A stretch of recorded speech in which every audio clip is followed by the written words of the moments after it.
de Alternative citoyenne ivoirienne sur les 49 militaires ivoiriens au Mali. Les faits. Le 10 juillet 2022, 49 militaires ont été arrêtés à l'aéroport international Modibo Keïta Sénou de Bamako suite à un contrôle.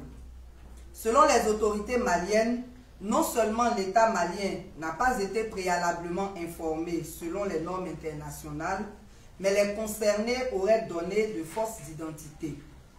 Les autorités maliennes ont contacté les autorités ivoiriennes qui, dans un premier temps, ont dit n'avoir envoyé personne à Bamako, avant de leur dire plus tard que c'est la 8e rotation d'un contingent ivoirien pour le compte de la MINUSMA.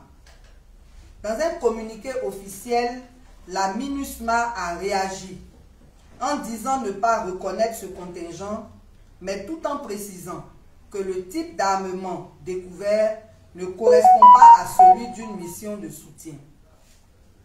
Les autorités maliennes ont donc conclu que ce sont des mercenaires. Une médiation dirigée par le président togolais le 28 juillet 2022 a échoué, les deux parties ayant des positions contradictoires. Tandis que le Mali aurait exigé des excuses publiques, la Côte d'Ivoire aurait exigé la libération sans condition des 49 militaires avant le 7 août 2022, sous peine de couper la fourniture d'électricité au Mali. Cette situation a envenimé la situation des 49 militaires qui jusque-là n'étaient qu'en observation.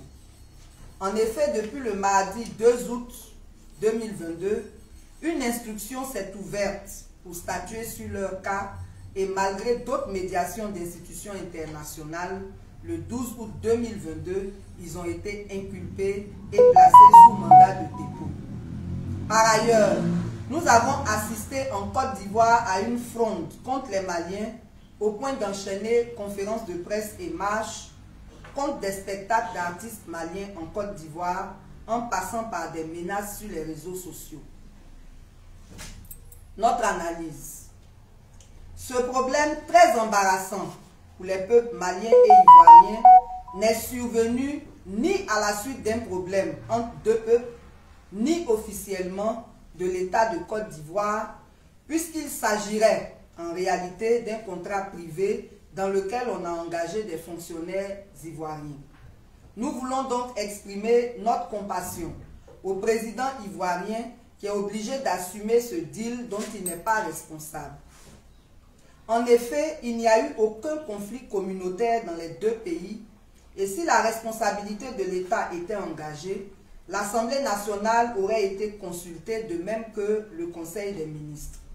Dans tous les cas, vu les liens multiséculaires qui unissent les deux pays, il serait indiqué de ne pas céder à l'escalade pour privilégier le dialogue. C'est lors d'un congrès à Bamako en 1946 que le président Houphouët-Boigny a créé le Rassemblement démocratique africain RDA et a lancé l'appel de l'unité des Africains.